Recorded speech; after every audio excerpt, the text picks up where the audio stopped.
Hello, everyone. Welcome back to Yuno Learning.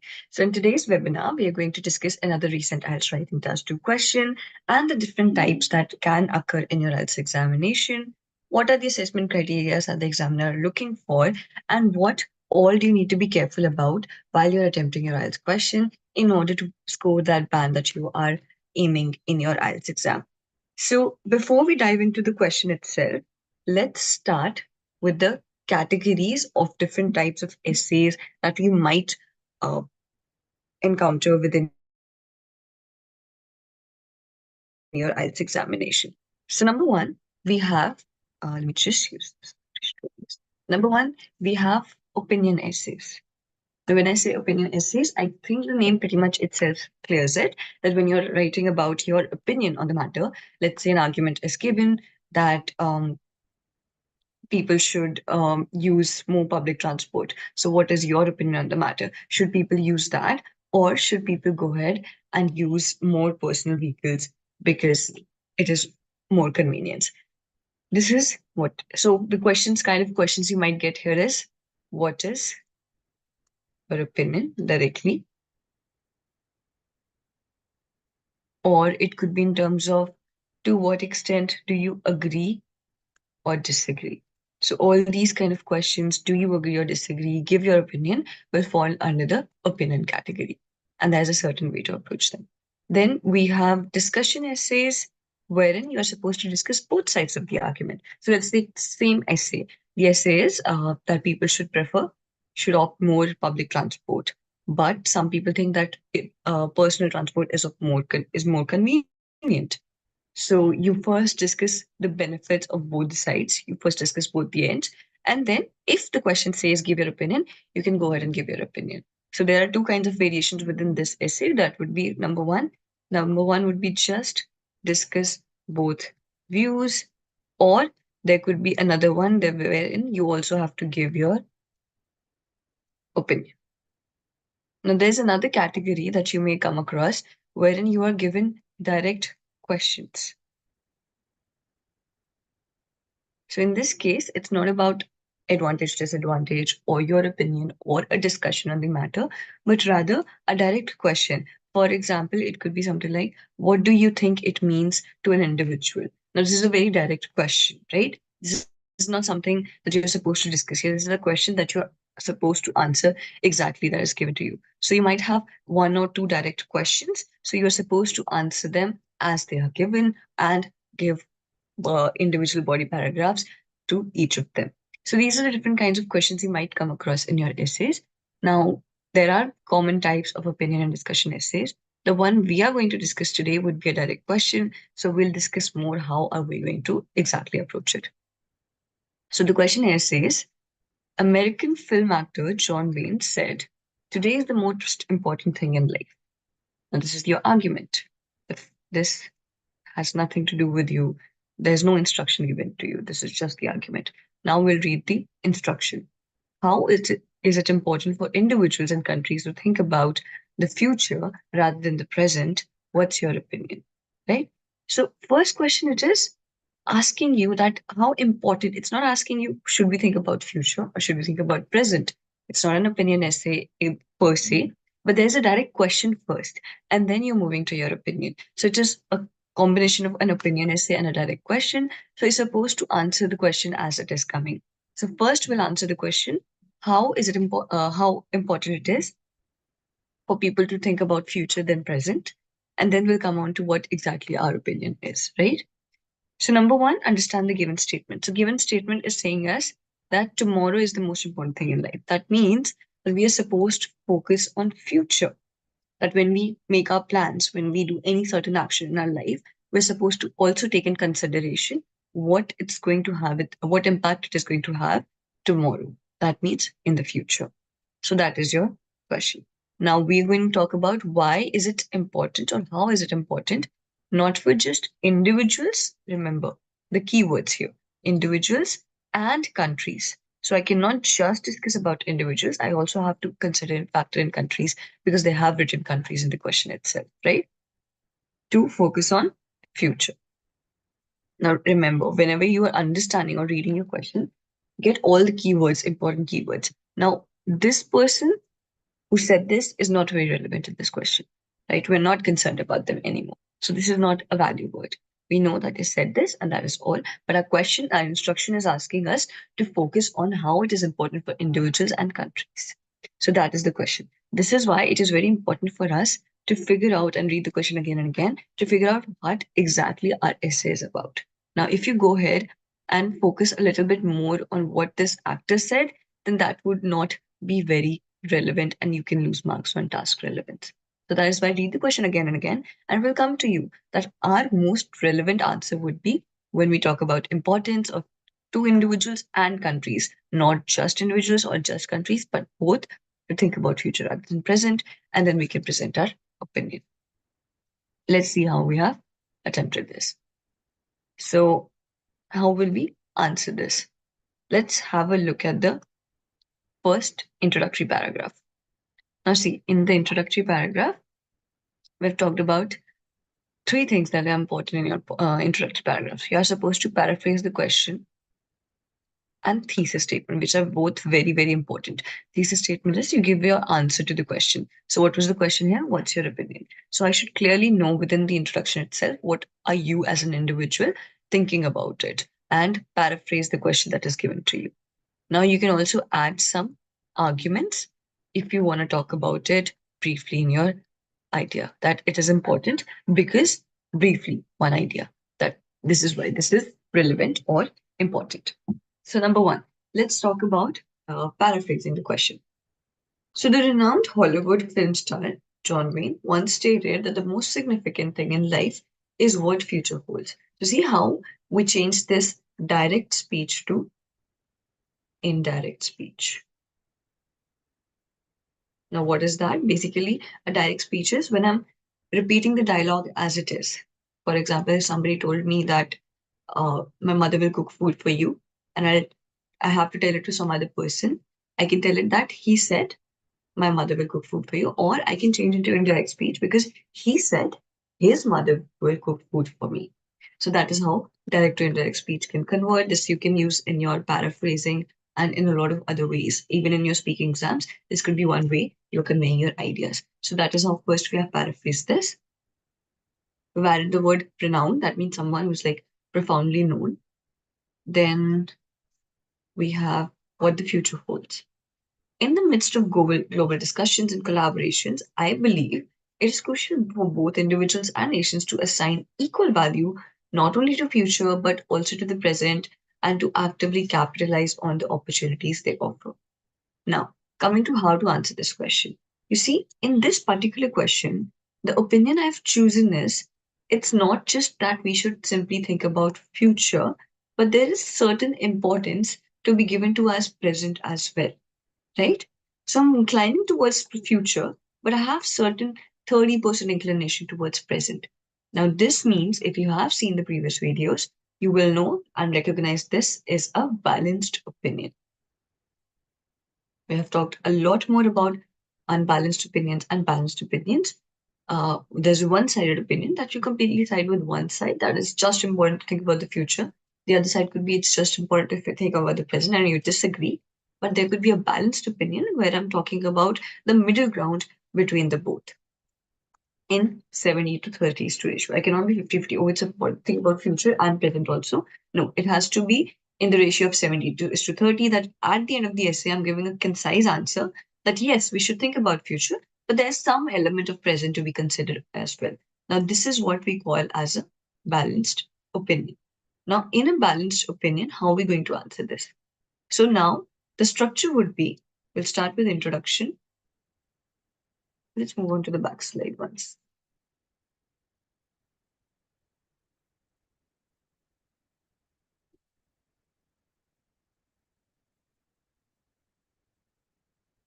All right. So there's one-sided opinion and there is a balanced opinion. So for one-sided opinion, you'll start with introduction, same. Then you will write the answer to the first question, describe it, and then you'll elaborate your opinion in what next body paragraph. And next, we'll have conclusion. Now, if we're going to talk about a balanced opinion, then we'll start with introduction. Then we move on to the other side of the argument. The other side being the one that you prefer for just for 30%. Here, in this case, would be the present. So, whatever you prefer less, we'll start with that. And then we'll have body paragraph 2 for the main opinion, whatever your opinion is. In this case, I was siding more with future.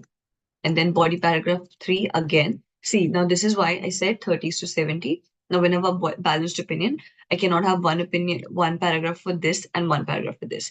I need to have one more paragraph for one side that I incline towards more. So that would be this side, the future, and then we'll have conclusion. So this is how you will write down your essay. So let's move on quickly to the introduction. This is where we paraphrase and then we wrote the thesis statement. Next, we have body paragraph 1. So on the one hand, this is the linker that we've used here. Individuals must relish the present moment. So see, this is the opposite side and seize the opportunities it presents, as fixating solely on the future can foster feelings of depression and anxiety. So my main argument here is that present moment is important so that you do not feel these emotions, which can foster when you are too fixated, hyper fixated on thinking about the future, which can be quite unpredictable in certain times. Moreover, now we have to explain this idea. Excessive focus on the future may result in overlooking pressing matters requiring an immediate attention.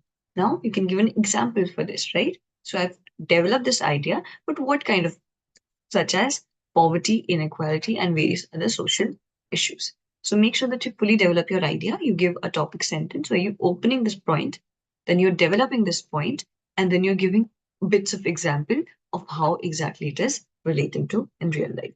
So this is how we're going to talk about. And you can add one more line if you wish, like uh, to substantiate. That is the linker that we can use.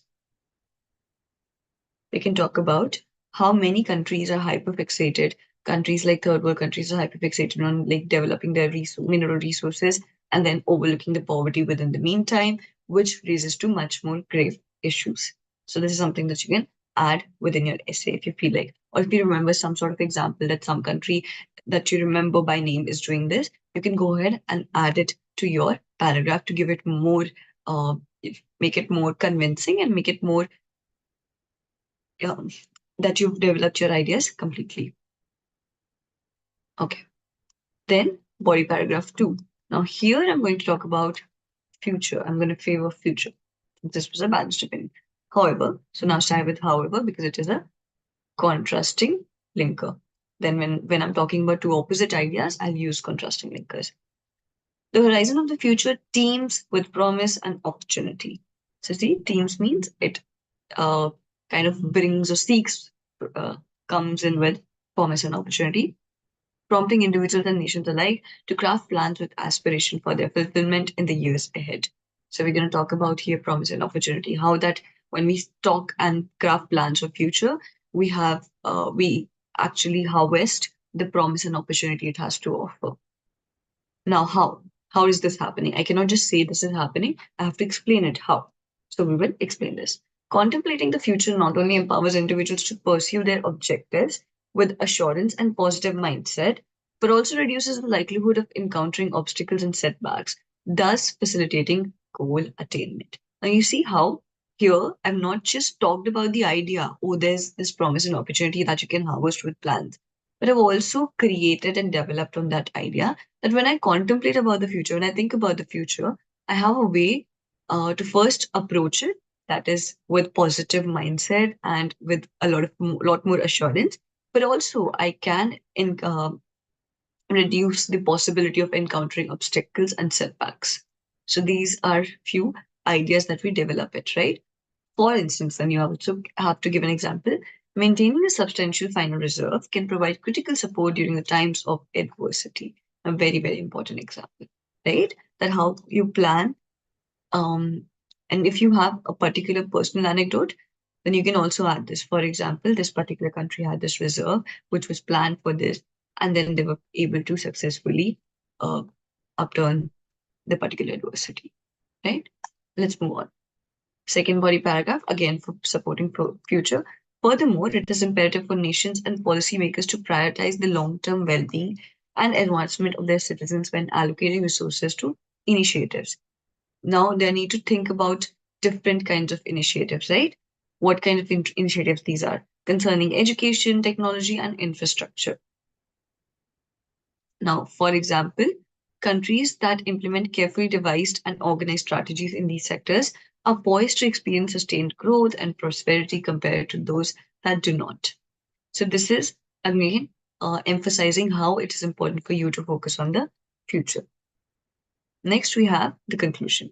Now, before you write the conclusion, just remember one singular point: no new ideas.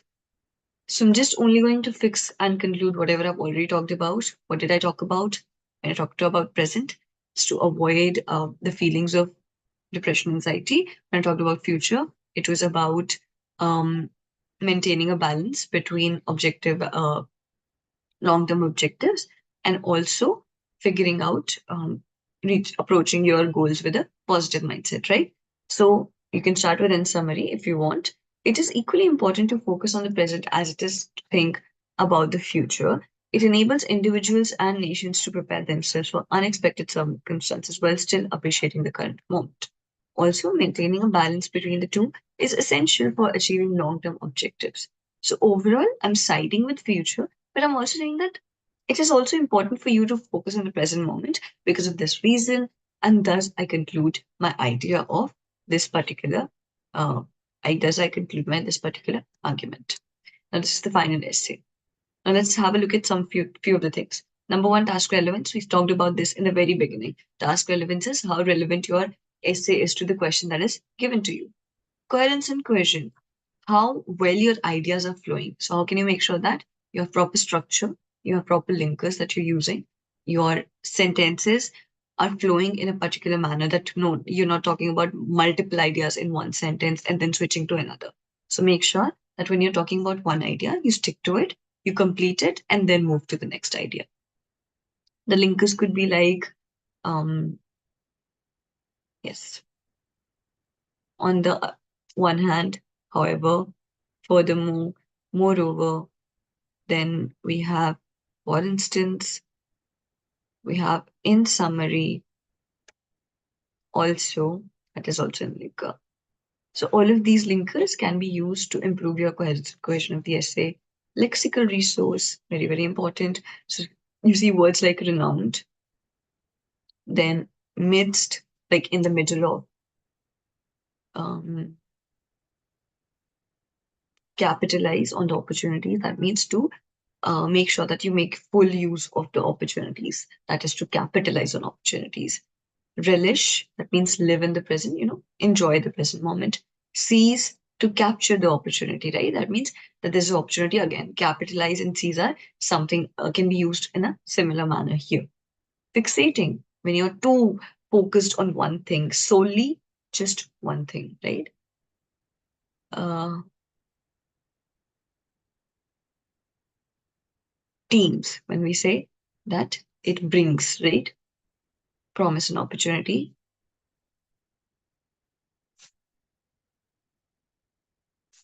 Encountering that, coming across obstacles and setbacks, or facilitating goal attainment. And just instead of just saying goal, achieving goals, we can also say goal attainment. This is another way to make sure that you're not repeating the words in your essay. Financial reserve, instead of just saying saving up money. Adversity, tough times. Imperative, important. Then we have poised. Poised means more prepared. Prosperity. Then the other words could be, yeah. So see how we have, in the last we talked about achieving long-term objectives. So here we made it into a basically a noun, goal attainment. And here achieving was a verb for achieving long-term objectives. So these are different ways you can play with the words so that you're not completely um, repeating the words that you're using, right? For example, there could be some words like let's say, you can use different verb sentences. For example, you can have their noun forms and verb forms. If you can't remember any any important synonym or any substitute for that, you can go ahead and change their parts of speech so that you can make sure that it is not a repetition in your essay. So now we have talked about task response, coherence and cohesion, lexical resource. Last, we have to talk about grammatical range and accuracy. So accuracy is you make sure that you're not making grammatical errors. You're putting your commas at the right position, right? And you're using your punctuations correctly. You are using your the sentence structure is properly made and corrected. But also, when I talk about range, that means you have to use different range of sentences. So, in the very first sentence, I told you how we used the indirect speech, right? Here, yes, the future holds. Then we have in the second sentence, we've used a complex sentence because there is uh, in the midst of global discussions and collaborations, a dependent clause, as well as I believe it is important, this is an independent clause. So when dependent clause and independent clause come together using a comma or a conjunction, that is a compound sentence. So use different kinds of sentences if you can. Here in we have added a clause in between the sentence, right? So these are the different ways you can add the range to your essay so that the examiner knows that you have a good grasp over the language and you can use multiple kinds of sentences uh, within your particular task. All right. So these are the things that we had to focus on. So this is all for today. Thank you so much for joining. For more such interactive IELTS sessions and content, please follow us on LinkedIn and subscribe to our YouTube channel. These are the rates for both of them. If you have any questions about the resources or you want to have more sample answers, then we have carefully crafted this entire website where we post latest questions and their answers are thoroughly checked and reviewed by our supervisors and IELTS trainers over and over on our website. So you can go ahead and access them on our website, www.yunolearning.com. And if you want to prepare for your IELTS exam that is upcoming, you can go ahead and find courses like IELTS Crash Course, Foundation courses, or comprehensive courses where you can start from the very beginning or you can wrap it up in 6 weeks or in 2 weeks as well. So all of these courses, you can find the information at www.yunolearning.com. If you have any other doubts, you can give us a call at this number.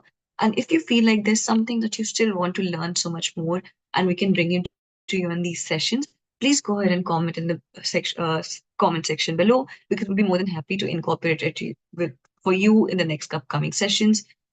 Go ahead and subscribe so that you do not miss any other session and make sure that you are with us together. Thank you. Bye bye.